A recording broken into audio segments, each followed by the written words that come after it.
Hello, everybody. Welcome to the final broadcast in Women's History Month. I am your own Keisha J. Kelly, and I go by Heels2Turf. And of course, I am your CEO of Black College Experience. It has been a tremendous month of interviews, tremendous amount of energy, so many great interviews with so many great women, from Cameron Young, starting us off from Virginia Union. Tenitra Baptiste from 92.9 The Game, which is from Xavier University, to last week, Chelsea Moore, that was from Livingstone College. We have had some heavy hitting women here in this space of Black college graduates, as well as women that are in the space of sports, from lettermans in volleyball, basketball, to broadcast anchoring. So I wanted to end this the right way. And I have me and Tiffany Green have had this conversation back and forth. I'm like, I gotta get Tiffany Green on. And to me, it'll always be Tiffany Green from FAMU first, then Tiffany Green from FAMU ESPN, but it's always Tiffany Green from FAMU.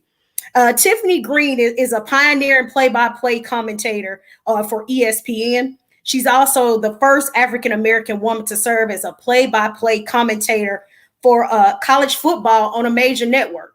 So that's some heavy hitting already.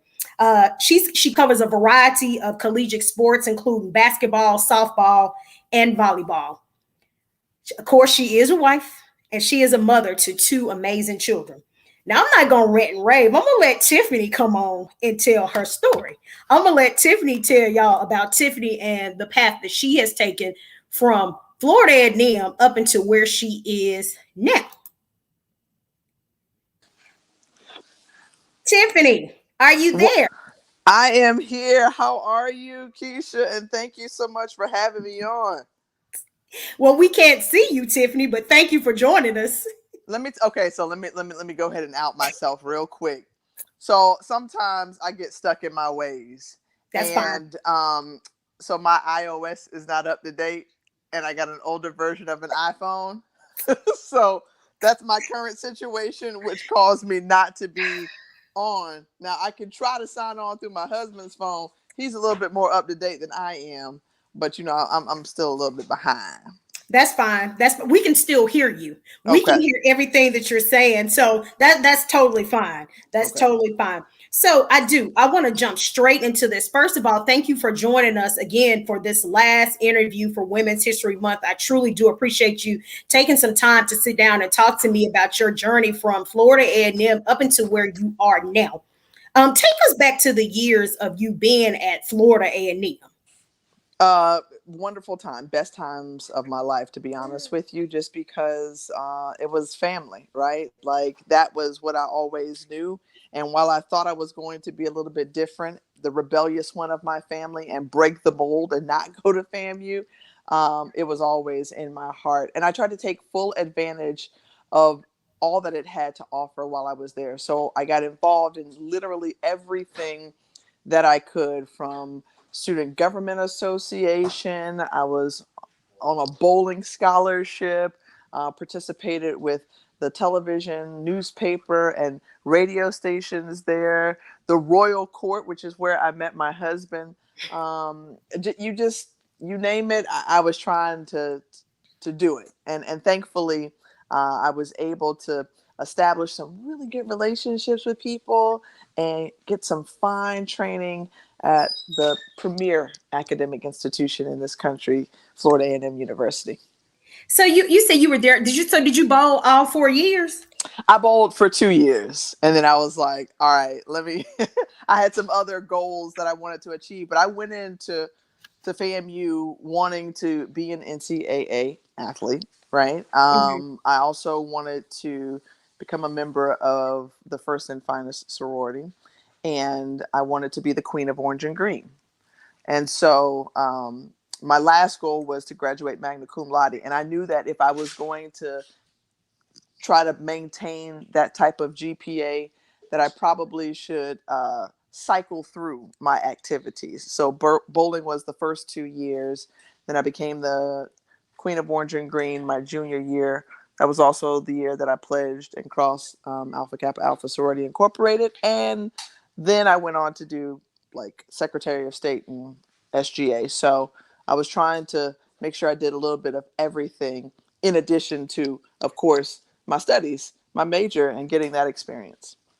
Oh, it sounds like you did a lot. I never knew you played bowling I never knew you did bowling. Oh That yeah, was be only the coolest kids, Keisha. Only the coolest kids bowl. Okay. Listen, only the coolest kids. And right now they're going through that whole tournament. I'm like, wait, they just finished up. I'm like, wow.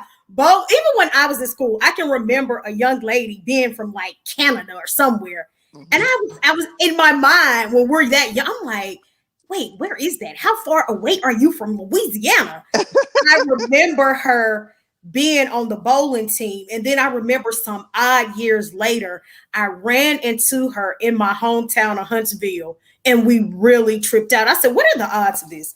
What are the odds that I'm running into that one person that I knew that was on the bowling team where I could barely bowl? And I remember having to take a bowling class in the summer to graduate. And I think the bowling teacher, like he was a stickler like the first couple of weeks. Then he was like, all right, you're a senior, just get on out of my face. Here's your A, get out of my class. That's right. It's always valuable to have a bowler in your back pocket. Because when you go out for like a family activity or with your friends, or maybe it's a work event, boom, call up that ringer, handle it. Right. So can you still bowl? Can you still bowl? I can. And funny story, my husband, who is uber competitive like I am, we were engaged at the time. And I was like, hey, let's go bowling. And he had always resisted. But I was like, come on, like, let's just go out. Let's just hang out. I didn't just beat him. I whooped his tail. And he didn't talk to me for like 3 days. Because I wasn't just going to like let him win. I was there to make a statement. So yeah, I still bowl, not as frequently as I would like now with 2 kids and just busy with work. But I love it anytime I can get back into the alley. That's awesome. So how did you grow so much in sports? Where did the love of sports come from? Did you play in high school? Yeah, it was always in me. So Okay. my mom had 2 girls, myself and my older sister. And my older sister probably was more in the mold of my mom, into fashion and hair and makeup and all that good stuff. And I was the complete opposite. So I was into sports more so than buttons and bows and, lace socks and all that good stuff. And I think it was to the chagrin of my mom at one point, because she was just like, no. And what people would call or consider a tomboy, that was me, right? So I was literally into every sport that you could imagine. I was playing softball. I wanted to play football, but I couldn't. So I got on the cheerleading team. But that didn't last long because, again, it wasn't as fulfilling. Then I started playing basketball, and that's where my love continued to develop for hoops. And I thought I was going to be able to play in college one day. My folks said, nah. So I just always gravitated towards it. My grandmother and grandfather, they were a little bit more heavy into sports. And I just naturally, it spoke to me, right? Because of the competitiveness. I loved it. So I felt like that was a really positive outlet for me. But I love working together as a team. Working towards a goal, so being dedicated to something and having kind of like a singular focus en route to getting to this destination. There were just so many wonderful components that sports offered, in my opinion, and so I couldn't help but grow closer and closer to it. And I think I have a twin sister, and I think my twin sister was the same way. Like, I'm so heavy into sports, and she's just kind of like, whatever. She really doesn't, either way. It's like if my team is playing her team, my school is playing her school, I'll call and tell her, listen, my school lost to your school, and she'll laugh. Or if I tell her that, her school lost to my school, she might send like an angry face or something. But my sister is nowhere near as deep into sports as I am. It's just kind of like she's kind of like the same way, like the fashion, everything. But as far as sports, it's just kind of like, okay, well, it is what it is. I can get over a loss. I can keep it moving. Me, it's going to take a couple of days. It takes a couple of days to process a loss for me. Oh yeah. It takes Oh a yeah. I mean, like literally, I could sit here and still tell you about how I lost as a senior in the district final game to Chamberlain, and I can yell out the play to you like it was nothing, like it was yesterday. You know how sometimes you hear people kind of live in yesteryear? Oh, Mm-hmm. don't bring that up because that's a sore spot. It's a sore spot. You know what I'm saying? Like, and I lost to one of my friends on the other side. Now, when I see her around town, I feel still some type of way because I'll bring it back up, whether she does or not. Just sports has always spoken to me, and I would try to literally remain connected to it in every way possible, right? So if I wasn't playing it, and you may have experienced the same thing, on the court or on the field or wherever, video games. All right, boom. I was learning the game on video games. I was collecting baseball and football cards, and I was watching it on TV as well. I just consumed it literally every way that I could. Oh yeah, now I was I really couldn't get into video games. I know nothing about it. Yeah, I even have a nephew that's 21 that I tried to get him to show me how to do it, and I was like, all right, yeah, I give up. I'm not even trying to learn it. But now the esports is coming around. I'm like, listen, maybe I want to learn some of this stuff because that's beginning to be a major thing that a lot of people Oh are yeah. getting into. So now, were you and Pam Oliver? Y'all were at FAMU at the same time. No, Okay. actually, Pam is, a little bit ahead of me, Okay. but she did come back while I was in school, so I had the opportunity to meet her because, of course, she's one of those trailblazers herself, and somebody Hmm. you would watch on Sundays and say, "Oh, I want to do that. I want to be there." And one of the few faces that you could actually see that say, "Oh, okay, she looks like me, so that means it's actually Hmm. possible." My husband doesn't realize or understand that I'm on a podcast right now, and he's laughing real loud. But you may hear some background noise all throughout. I'm also feeding my 5-month-old, so he could get in on the conversation as well. This is a Hey, this is a we fun we fun understand. household. That is part of being the mother. The what? See, it's a lot of stuff. Mm-hmm. Mm-hmm. But it's all good. So yeah, Pam. Shout out to Pam and just all that she's done for all of us to give us hope, Hmm. and to really kind of experience a lot of things that maybe we still experience from time to time in a male dominated industry, but she's had it heavy throughout her career, being the first and only for a while. Right. Correct. And I think that's something major, especially coming from a historically black college and university. That's heavy hitting. So of course when I led off with your introduction, it's still I say the same thing. When you're coming out being the first in something, it's Mm-hmm. one thing. Then you're a female, and then you're coming out of a HBCU. So it's like you're hitting back to back to back. You're hitting a lot of things, and it's giving a lot of people a lot to look up to, especially like you said, women of color, people that look like you and I, people that think, hey, okay, well, if Tiffany done it or Pam done it, okay, that gives me hope that I can also possibly follow in their footsteps or do something similar, and I can accomplish this goal. Mm-hmm. So, Mm-hmm. what made you major in broadcast journalism? Why broadcast journalism? It's what I've always wanted to do, quite honestly, with you, Keisha, because like when I was 5 years old, Hmm. I was okay. My little guy, say hey, Aaron. All right. My goal was always to be a sportscaster. I mean, I have it literally written down in like one of those early years yearbooks. Um, Hmm. that's just what I was drawn to. I think that was what the calling was for me in my life, and what God had me, destined to do. Because that's all I knew, and that's all I ever thought of. And so I was the one egg, one basket kind of person, where I said, this is what I want to do, and I wasn't going to let anything steer me off this path. Now, I was blessed to be able to live in a house where my father was, a pioneer as well in television in Tallahassee and Tampa, being, the first and or one of the first, black reporters and anchors. But I never got a chance to see that. I had just heard of, his times before, because by that time he was in radio. But he was also a great motivator and a great pusher, for me to go out and get the interviews or write my opinions, because I had some strong opinions, even as a 9-year-old, about what the Tampa Bay Buccaneers should do in order to get some W's. You know, so my dad was like, well, why don't you and let him know, you know, just how you feel. And I got published, and I was like, oh snap. somebody At somebody's 9 years old. at 9 years old, somebody's listening to me. Okay, we got a little audience. And then, you know, when Tony Dungy came around, he said, go out, interview them when they have, you know, their community days, and make yourself available. Just practice anything that you can do to practice and prepare yourself. That's what you have to do. And the two things that really helped me along my way, not only before I entered into FAMU, but since you know, matriculating and graduating from FAMU, was that you're only as good as your last story, and whatever you do, it's never enough.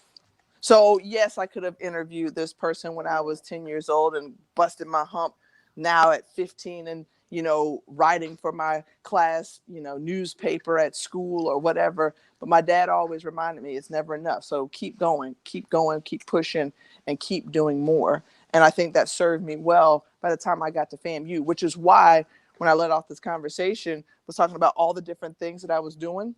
That was a way for me to just learn, connect, and meet people. Because, you know, Keisha, you and I both know that this business is about relationships, right? Absolutely. Connecting with people. And the Absolutely. quicker that you can do that and figure it out, Mm-hmm. the better off you will be. So, yeah, this is what I've always wanted to do in my heart. It is, and it is just like you said. You hit the nail on the head. It's all about relationships. It's like a never-ending relationship builder. You're continuing to network here and there and everywhere. It's always connecting, networking. It's like that's what we do most of the time outside of Mm-hmm. interviews and podcasts and live action, whatever we're doing and reporting. But that's most of the time, because no matter where you are, you're meeting somebody else and you're connecting to someone else and you're talking Mm-hmm. about this, and then they bring it all back and say, hey, I remember Tiffany, I remember Keisha, I can call this person if I need, because they remember that relationship and everything that you have built from the time they saw you at this game or this Right. event or whatever it was that you were covering. Mm-hmm. So do And you have, let's see, while you were at FAMU, before we get to the ESPN part and your career life, any major stories, broadcasts, anything major that you did? well, I want to piggyback off of what you just said because Okay. it relates to both FAMU and ESPN. The Mm-hmm. relationship piece, I started building a relationship with ESPN when I was about a junior or senior in high school, excuse me, in college. Okay. And me and some classmates, we drove up to Howard. There was a job fair there. Had the opportunity to meet a gentleman by the name of Fred Brown, and he passed away last year. But he was a guy who just allowed me to get my foot in the door. That first true person to say, hey, I'm at ESPN. You want to get here? Let me help you. Now, he worked on the production side, and so that wasn't necessarily the route I was looking to take, and he didn't encourage me to do that. However, he was just a great sounding board for me early on. And then I look at my path and my journey, and it was more than a decade later that I actually ended up working for the worldwide leader in sports. And so it was connection that helped make that possible. A lot of other things had to fall in my favor.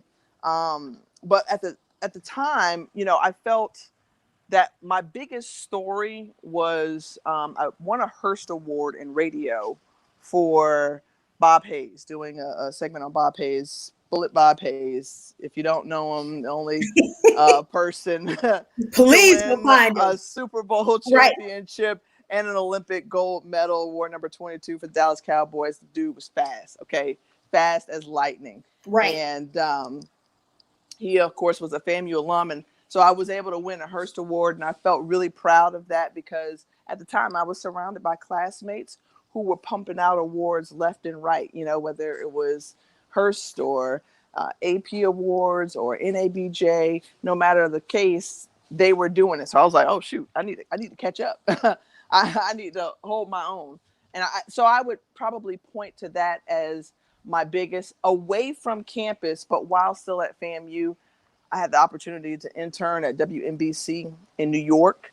And so that's kind of where I got my quote unquote big league experience and dealing with the Yankees and the Mets and, the major sports teams up there, the Knicks. That was incredibly helpful for me as well. So it wasn't one true story, but it was just a collection of experiences that I had covering those teams throughout that summer that I felt also really helped to sharpen me as a journalist. So WNBC, what was that like? Oh, it was a great experience. And it was one of those that was tremendously blessed, right? Because you don't typically hear of paid internships in Correct. broadcast journalism. And I Right. happened to be fortunate enough to go through a GE internship program. And they said communications. And I raised my hand and I said, well, wait a minute. I don't just want to be in the communications department at NBC Sports. I want to work in the sports department locally. And so it was because I spoke up and advocated for myself that they, gave it some consideration and allowed me to work with WNBC. It was phenomenal. It was fantastic because, again, the relationships and the people that you work with, then it comes around and you see them again and they're your colleagues or, they're your, just allies, in the workplace. It was a tremendous experience and one that I really, again, felt helped to give me a more exposure to what it's kind of really going to be like if I was ever to get to that level. And it's interesting that you say this because I know a lot of times there are a lot of students that in this particular field that you need the interns, the co-ops. How important is it to seek out those internships, those co-ops for those news stations, those sports? How important is it to seek out those opportunities? Oh my goodness! I mean, it to me is like a non-negotiable, really. If you want to get ahead, right, and feel prepared, I think those internship opportunities, gaining that valuable experience is necessary. So I did that 3 of my 4 years in college. I did it on a local level in Tallahassee. I did it on a larger level in New York, and then I also started out in my hometown because it was an easy and natural fit. And so if you are fortunate enough to be in position where you can stay with a friend or a family member or travel to wherever the station is that's offering you the opportunity, do it. Go for it, because that's where you get a true glimpse of what it's really like. There is the book sense that you learn, right? There's all that Correct. knowledge that you're soaking up, but then Mm-hmm. there is the practical application, and you Correct. see those things literally unfolding before you. So you say, oh, okay, so this is what they mean by deadline, or this is what they mean by breaking news, and how to adjust and be flexible and be ready at any given moment of time. Internships to me are key. If you can only do just one, do that one and do it well, and try to figure out as many different spots in the newsroom and learn as many different positions as possible. That I mean that's golden. That's just golden, especially now it's so competitive. And Mm-hmm. it's more and more people trying to get into the space, so it's so competitive. So I'm going to move into, before I get away from the HBCU portion and go into Mm-hmm. the ESPN portion. In your opinion, how important is it that we advocate for our historically Black colleges and universities, not only as students, but as student athletes, just for the institutions in general? Well, if we don't, who will? I mean, you can't sit by and wait for somebody else to toot our own horn. We have to do as good of a job as we can, pumping ourselves up, letting the world know just what we have to offer, what we've done, and that we hang with the best or even set the Mhm. mark Mhm. in many cases, Correct. um, as HBCU graduates. Mhm. So it is on us first to get that message out there, to beat our own drum, to make noise, and to quite honestly, to some degree, maybe even get on folks' nerves. That's what I say I do. I tell people, I said, I'm going to get on your nerves so much talking about it, you're going to eventually start listening. You're going to be like, okay, okay, you didn't say it enough about it. Now I'm going to start following you. I'm going to start coming to you if I have questions because you have pushed the agenda, is what I call it. I push the agenda so much.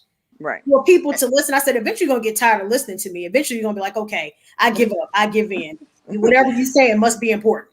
Yeah, but you know what? I always associate you with Southern. With who? With what? Southern. That's me. That's Okay? me. But like real, you That's rep me. hard, and as you should, you Yep. know, and it should be again to some degree. I don't want to, maybe ad nauseum, but I rep FAMU all day. You rep Right. Southern all day, and we should be absolutely proud. And Correct. it shows that we are proud, Absolutely. just based on it. And I get it.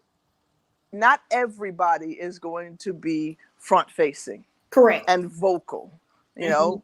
However, whatever space you work in and whatever your comfort zone, make sure to still let it be known that, you know, you come from an HBCU and you were shaped and molded by an HBCU, and you are there partially because of your experience and your fantastic education at an HBCU. Correct. And likely, you probably went through some things. You went through some Okay, things. you You went through did. some things, and we're not gonna call out one particular department or another. Absolutely.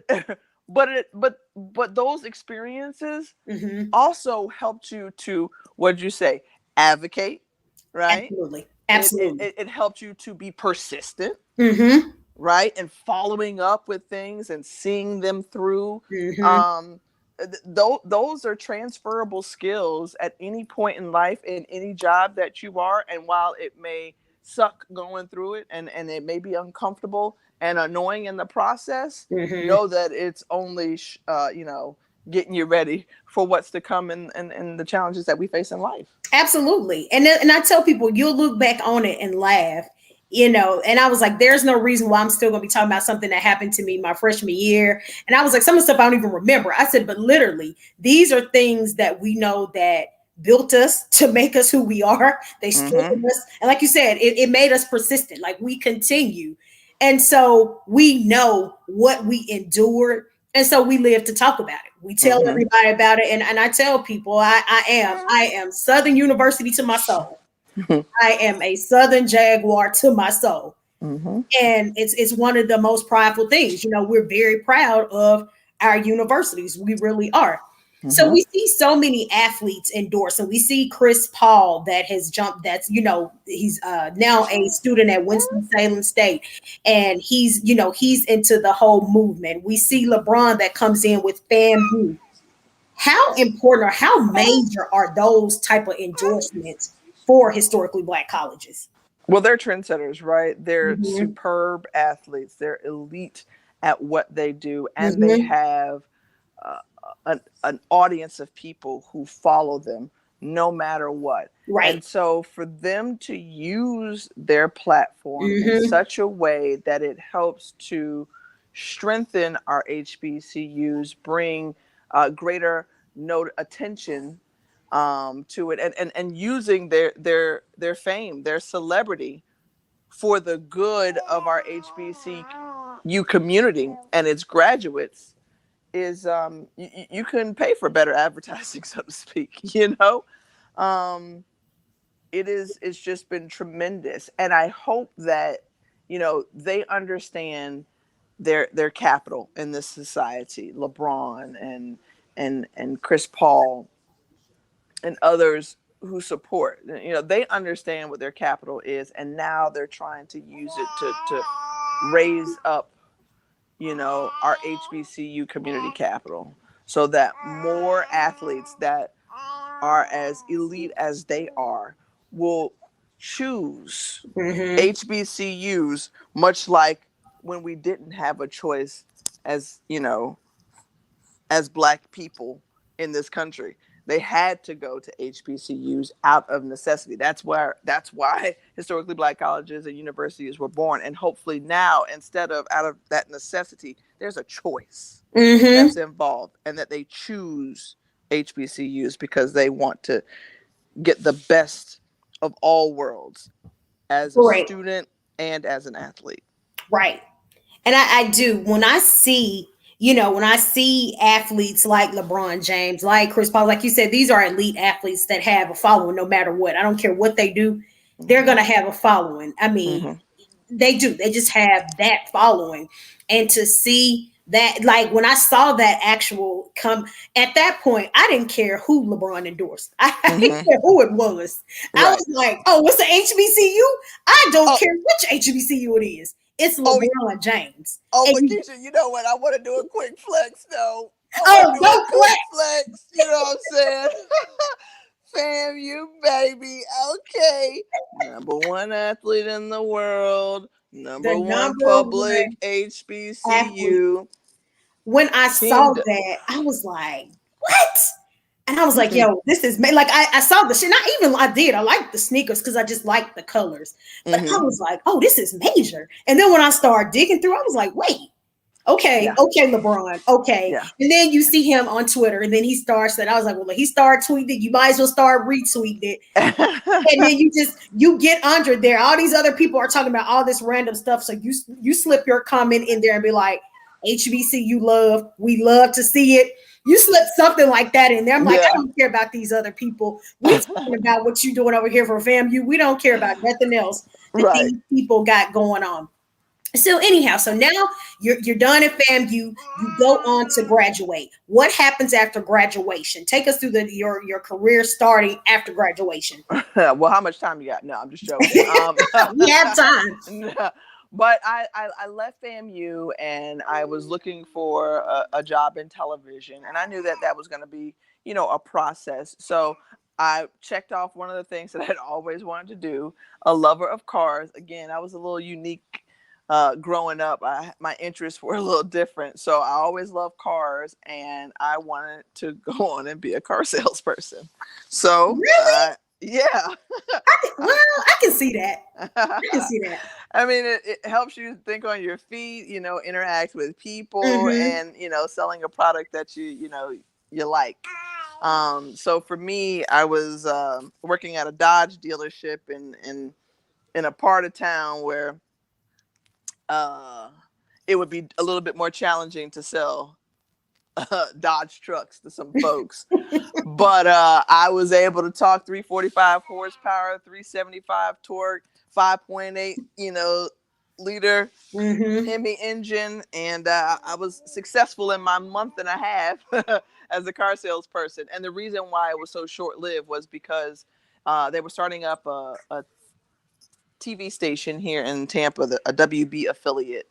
And so I applied there, of course, for a sports reporter position, straight out of college with, the top 15 market in the country. I wasn't going on air, but I didn't care.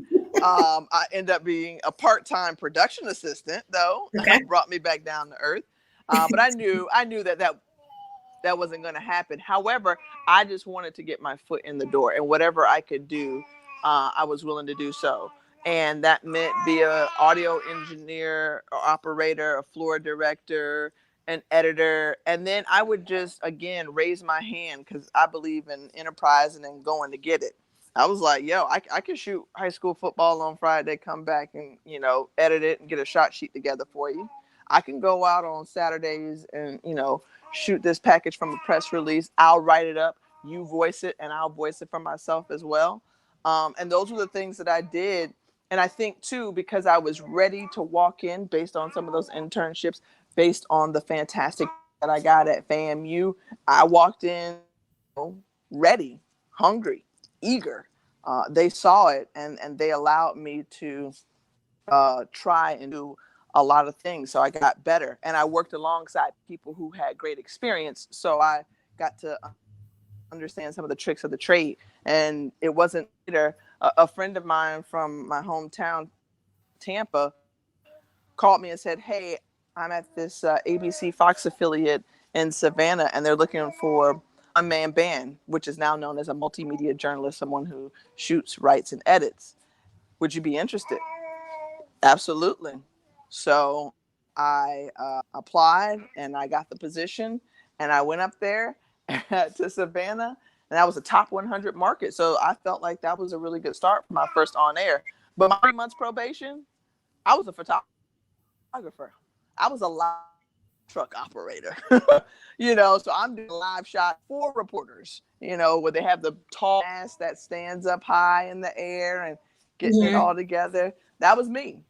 And it wasn't until, I kind of went through that probation period to show that I was capable of understanding how a newsroom works and getting stuff done, that they, entrusted me with my first assignment.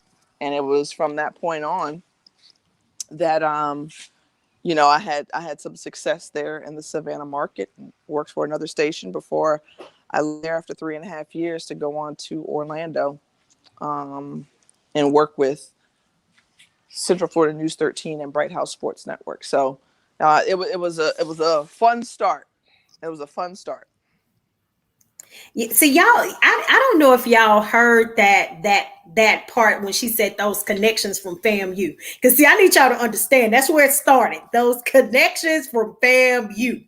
This still goes back to the networking and what you learned from being at FAMU. I'm still tripping off you being a car salesperson. I'm still trying. I'm still trying to. I can see you selling trucks. I can Yeah. see you doing that. Yeah. But Yeah. I cannot see you long term saying, yes, okay, I'm going to say, I cannot. I can see you selling a Dodge truck, though. I can see you trying to convince somebody to buy a truck, and I can actually see you going through the whole process really quick, getting it done. But that is, I probably never wouldn't have guessed that. And if you say you had interested jobs, I could, but I never would have guessed that.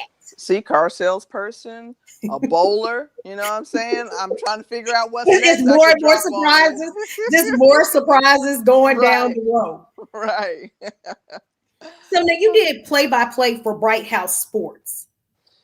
Yeah, so I had the opportunity to do a little bit of everything while I was at Bright House Sports Network. So it was a mixed bag of sideline reporting. I did that for our high school football, and especially our state championships, and anchor and hosting,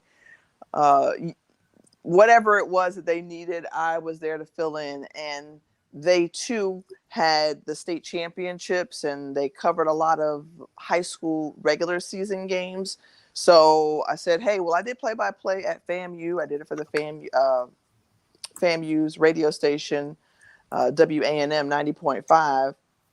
And I said, I'm, feeling pretty capable of doing it for television. Give me a shot. And so, of course, they needed announcers, and I worked there. And so it all worked out and panned out. And that's where I started to really, hone my skills. And while I was there, I got to work alongside some really good people who knew the local scene, because there you had to really dig for information, right? Like in college and pro, they have game notes for you. Correct. Readily available. Right. Here's your stats. You could just peruse through a packet of like 40 pages or something. Right. In high school, you kind of go talk to the coach. You look up a couple of, newspaper box scores to see what the leading score was. And back at the time, I think, one of those Max Prep sites was just coming about. So maybe you got some information from there, and you just tried to put it all together and call a game.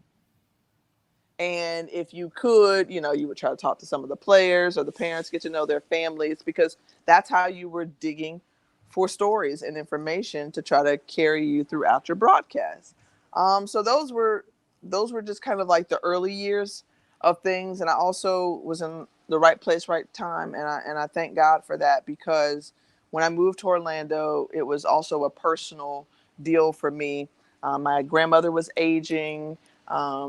She was ill. And so she blessed me and I blessed her, and we were both able to be together for about a 6-year period.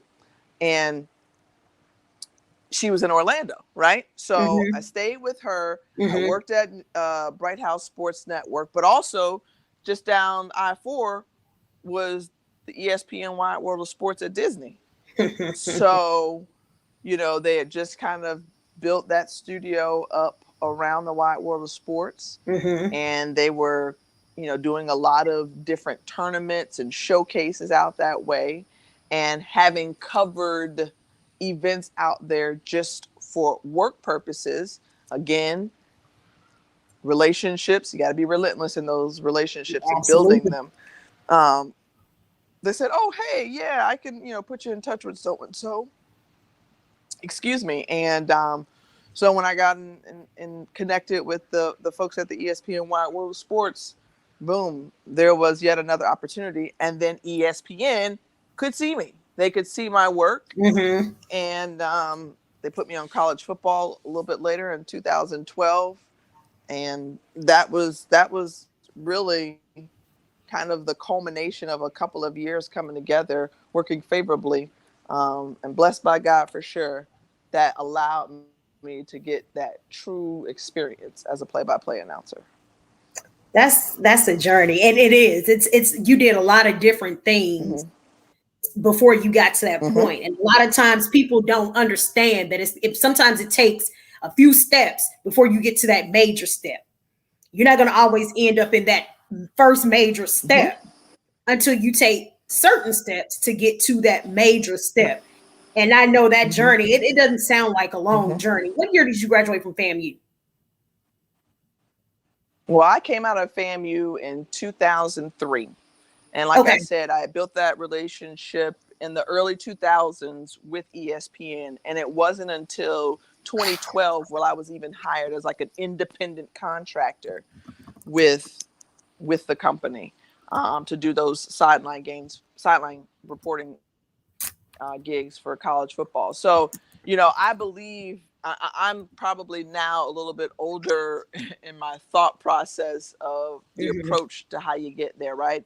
Everybody has a different road. Mine was paying your dues, but it helped me to appreciate all the different stops along the way and learning what everyone did to have a greater understanding to really make me better at my job, but also versatile so that I could always try to keep a job that because I could do, different things within it. I think that was really important. And I kind of think back on these two things that have really kind of anchored me. You till the soil and you will reap a harvest.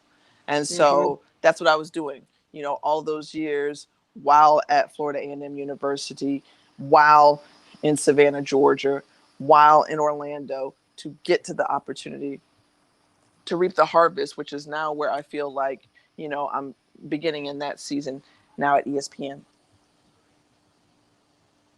That's listen, that's a testament. That's a story. Sound like a book. Yeah. Sound like a book. It sound like a book. Perfect. No, but it's great. It's great conversation for your podcast. Absolutely. Because it's so true. It is. And I do. I sometimes I look at the hodgepodge of things that I've done and I don't even recognize or realize more to say that it's been so many different things until I just pull out and I start looking. I'm like, oh, I did that. I don't even remember doing that. Oh, wait, I did that too. It's like so many different things that I don't even recollect because it's been such a journey in doing so many things until I actually arrived at this point. So being a woman in this space, did you ever receive any flack from the male? Because we know this is a male dominated environment. Did you ever receive any flack from men? So people are people, right? And Absolutely. So to answer your question, simply yes. And there's always this challenge at points where, do you really know sports and what you're talking about? I think we as women face that across the board. If you are in the sports industry, you've likely faced that, Keisha. But also, there is a greater emphasis on your appearance and what you look like. And let me tell you, for me, it's been we talk about a journey. Yeah, that's been a journey, right? Because while I always felt like I presented myself in a professional manner, Mm-hmm. in a tasteful manner, people still had something to say about whether it was the clothes that you were wearing or how you were wearing your hair, or Mm-hmm. if the camera adds pounds or not. um, there's always something that people are saying, and it just comes with the territory. But if if if anything that I learned from FAMU, and this was just my experience on the highest of Seven Hills, it was how to have thick skin, right? Mm-hmm. Because when you with your own, we can love on each other, but we can also be really tough on each other. And I Absolutely. loved it. I thrived in that, right? So you knew you needed to come and you needed to be tight work, because if not, they're gonna eat you up a little bit, spit you out, hopefully be the better for it, and get yourself together. And so for me, that thick skin really started to develop while I was at FAMU. And then, of course, you just add more layers the more years and the more stops you make. It is absolutely this, and it's like you said, we are so tough on each other. We really are. We are so tough on each other, and then it's like I've learned. It's like, okay, I'm not gonna take this personal. It's like a grain of salt. I'm gonna shake it off and I'm gonna move on, because that's just how it is. Sometimes it's always coming from, they're coming for us, and it's just Mm-hmm. like, okay, I no longer try to prove myself. I know what I know. I research what I do. I know what I'm talking about. So, it is what it is. You can either follow it, or hey, you can disagree with it, but it still remains the same. If I researched it and it's a fact, it is what it is. Right. It is what it is. I'm not going to stray from that because I'm a female, and you think because I'm a female I don't know something. That doesn't. And I had that conversation with some ladies the other day, when she was saying, one of the ladies was a producer, and she was saying, I tell guys, I break film down. I've been breaking film down with my dad since I was like 17, 18, 15, 16, somewhere around there. She said, I Mm-hmm. told them I can break down film better than y'all. And I said, well, you know how that goes. Right. I said, Yeah. you know how that conversation goes. There's always this kind of feeling that because you're a woman and you're in Mhm. sports, your opinion is discounted, right? Like, yeah, but you don't really know what you're talking about, or you don't really understand it. Well, I always say this, and I never try to act like I know more than I do, Correct. right? Right. Um, but I know what I'm talking about, Right. and I'm secure and confident in that because I put in the time, the work, to prepare myself to be ready. Right. And so I'm going to be just okay in that, and you'll have to worry about whatever it is that's bothering you, because you can't get caught up in it, right? You Right. just steadily prove them wrong, and Right. you keep it moving. For those who have something to say that are not in support or in favor of. And it is. I mean, I still, and I do. When you say I know what I'm talking about, it's so true, because I still remember our first conversation. And that was what, like 2, 3 years ago. I still remember Yeah. our first conversation. And it might have been something about color commentating. That was like the first conversation. And I was thinking about that today, and I was like, yep, it's been a while. It's been a while. I was like, Tiffany really came with it. But I remember that initial conversation. I Mhm. really do. So you've covered quite a few things, being with ESPN, Celebration Bowls, College Football All-Star Challenge, Women's Final Four in 2019. What are some other events? Or I know you've covered quite a many things, but what are some of your most memorable things? Or I would say. Well, those SWAC championships have been pretty special. I'll tell you that they've been a whole lot of fun.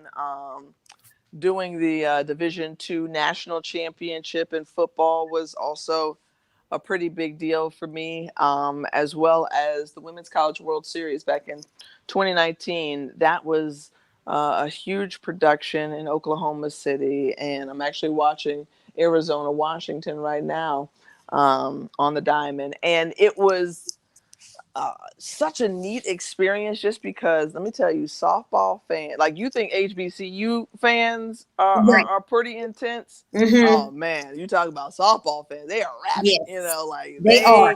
They are. they go hard. And I love it though. I mean, because that's what sports helps to bring out, like the fandom in people, and just such passion that they share for their teams, and for their sports. It's really neat. And then also, this past summer, and just actually a few weeks ago, I was able to do the NBA G League games outside of ESPN, but I was able to do NBA G League games when they were down in Orlando for their condensed season. And then, as I mentioned, this past summer, I was also able to call WNBA games in the bubble from home. That they were down in Bradenton. So, I mean, just think about what those women did. Just absolutely phenomenal, bringing social justice, to your doorstep, to your living room every night, and saying her name, and Breonna Taylor, and those who, have passed away from gun violence and police brutality, and just what they did was quite incredible, and to be commended and respected and revered for what they did using their platforms. So yeah, to be able to work in a pandemic after having been off for some time, I was so grateful for that, and the WNBA and the NBA G League. That, just being able to call it the pro level, that was icing on the cake. Yeah, that it was. And I think we all, like, in that space, it was like where we were last year, going to, the beginning of March or second week in March before the shutdown initially. And it's Mm-hmm. like, we didn't know how heavy it was going to be. And we were praying by the fall Right. that everything would be back up. And when they Mm-hmm. said there's not going to be any sports, it's like everything just came to a pause for us. Because, of course, being, Black college sports, this is what we do, but not only are we reporting it, we live it because we've come out of Black colleges. So we Right. still want to enjoy our homecomings. We still want to enjoy the rivalry. We still want to, like you said, the SWAC championships, the SWAC MEAC challenge. We still, the Celebration Bowl. We still want to enjoy those type things. And so when we see the time passing, the Augusts and the Septembers, we're thinking, well, we're supposed to be at homecoming at this time. We're supposed to Mm-hmm. be here. And it was a tough time, not only for us, but it was also a tough time we can imagine for the student athletes. And they endured more than we did. It was a really, really tough time for those student athletes, which brings me into, how do you feel about FAMU joining the SWAC? At first, I had some hesitation. Okay, I'm not gonna lie. I grew up a MEAC girl, but when you look at just the geographical location, as Hmm. well as the you talk about the SWAC talking some noise, and Absolutely. some Absolutely. fans feeling themselves in their schools. Oh Hmm. yeah, I was like, okay, well, I mean, that fits. FAMU fits right in. Style of play too. Also could. I think it's a great move now, but I had to settle with it first. Like I didn't take it in as well, and I was like, oh, why? No, I mean, I kind of like to let things be as they are. Hmm. But I love the shakeup now. I think it's going to be so much fun in the SWAC. And look, the job that Dr. Dennis Thomas has done with the MEAC has been absolutely phenomenal. But Hmm. right now, the SWAC is hot. It's where it's at. It is. And kudos to Dr. Charles McClellan for making it, what I would say in my eyes, the premier, conference in Oh HBCU yeah. football, Black college football. I mean, they've got the heavy hitters. They've got the heavy hitters because, I'd like to consider FAMU kind of like a blue blood, if you will. Like to note 1978, only Only championship. Only national championship among HBCUs. Okay. Anyway. You see how she's flexing right now with FAMU? Quick This is flex. real flexing. Okay, quick flex, humble brag. Yeah, so I think it's going to be great, and just if in case you needed, anything to sell it or any indication, just imagine what that Orange Blossom Classic is going to be like down in Miami Gardens with Jackson State and FAMU, because Willie Simmons, nah, he got some swag too.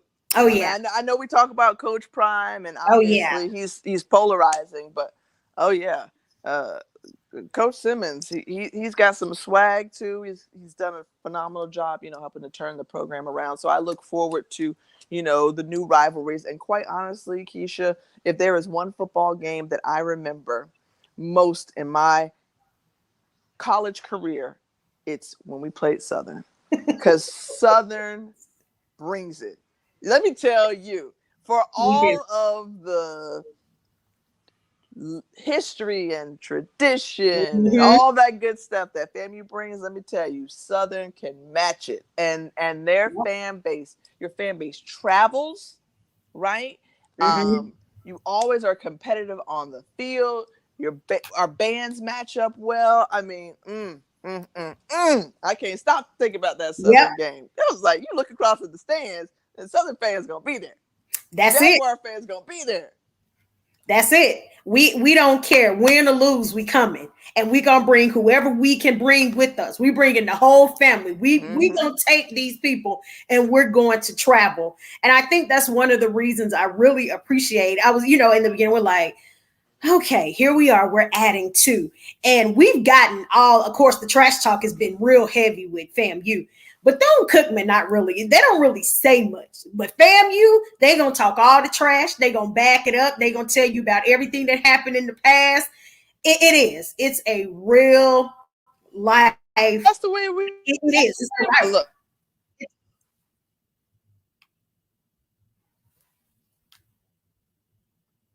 Did I lose you?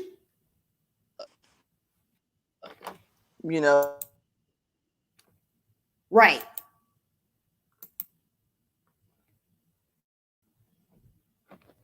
Florida, because I still have to commentate on these schools. But yeah, right. FAMU, we like to talk a lot of trash. Oh yeah, absolutely. And I do. I do. I have some of my closest friends that went to FAMU, and I tell people all the time. I say the same thing. I said, we know that when FAMU plays Southern, we gonna get the football team. We gonna get the trash talking. We gonna get the bands. We gonna get it all. Keisha, we still there? Gonna get it all. I am.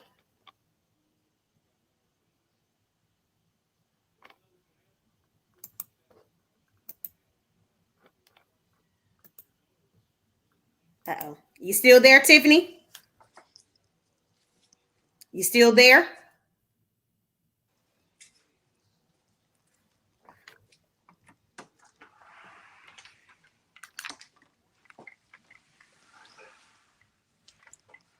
Well, I can see you. I can hear you.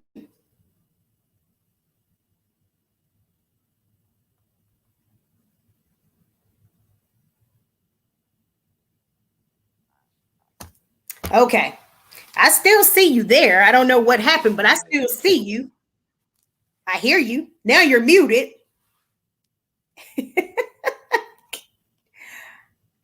Oh, you got to love technology. You have to love technology.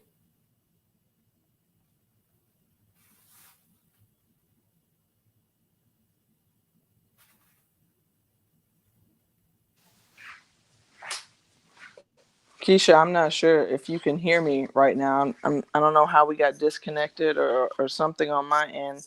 Not able to hear you. Let's see if I and if that's the case, I am so sorry, because I was trying to show you love, show you and your Southern University Jack. Okay, Tiffany. I don't know. Maybe I know. We got to wrap it up. I don't know. Tiffany, you there?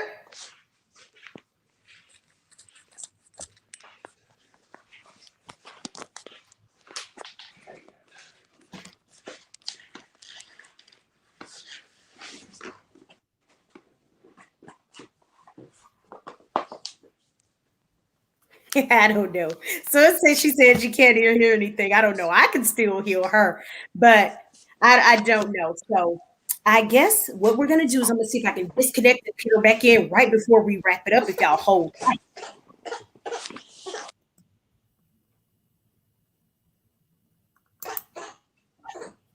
All right, Tiffany. I don't know. This is very weird.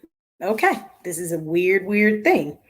But I do. I appreciate everybody for joining us today. I appreciate everybody for hanging with us. I foremost appreciate Tiffany. Y'all see the broadcast. Had to go out while she was showing the Jaguars love. Y'all see how that happened. Now the Rattler showing the Jaguars love and they decide to go out. But we truly do appreciate Tiffany for joining us here for the last interview of Women's History Month. Um, it is. It's so great. Um, if you can come back on, Tiffany, to wrap up with your last comments, if you can hear me, that would be greatly appreciated. I don't know what's going on with the broadcast. Like I said, we know how technology is, but I truly do appreciate again you for joining us, Tiffany, for everything you've done. Are Wait you a minute, back there? I think I'm back. I think I'm back. Wait a minute. There she Wait a minute. is. I told So now. if Wait a you're minute. We back, started off this conversation with my raggedy iPhone 8 that hasn't been updated in its software and the iOS or whatever for I don't know, like a year and a half or something. So it's technology. I'm just gonna blame it on that. Listen, we understand. So I truly do appreciate it. I know you have to run. I know you have to go, and I know you're a busy person, but I feel like it was a conspiracy that your phone went to cut out when you start talking about the Jaguars. I Yeah, I understand. was about to say. Yeah, I was like, I was trying to show like some love to Southern because like, look, I finally got a chance to go to a game down in Baton Rouge covering the MEAC Swag Challenge, and when I witnessed the tailgate and the roux and the gumbo and all that good stuff that was being doctored up in the parking lot, I was like, okay, my kind of people, let's go. In the parking lot. That's right. That's right. Because we gonna feed you. We Oh will yeah. feed you. Oh yeah. We will feed you. So, is there anything you want to leave with us before we wrap this up and before we go? Because I know you have to go. Yeah, I want to give you a quick shout and just say thank you for all that you have done with Black College Experience and really helping to push HBCUs forward using your different platforms, being just a great spokesperson and caring about it in such a fashion where it is infectious, it's contagious, right? People want to know and learn and get involved or engage with you. So I want to just say thank you for the work that you are doing because we appreciate you in this space and we need more Keisha Kellys. Thank you so much. Thank you. I'm so humble. I always say the same thing. I'm so humbled by those comments. I thank you so much for joining us. And thank you for making this the end of the month one of the best interviews that we've done in a long time, Tiffany. Thank you. I appreciate you. Really thank you for having me. And best of luck to your Jaguars for the rest of the season. We got your game coming up on ESPN next Listen, weekend. I will be in Jackson next weekend. I will be in Jackson. Thank you. All right. Thank you. And y'all have a good one. Good night.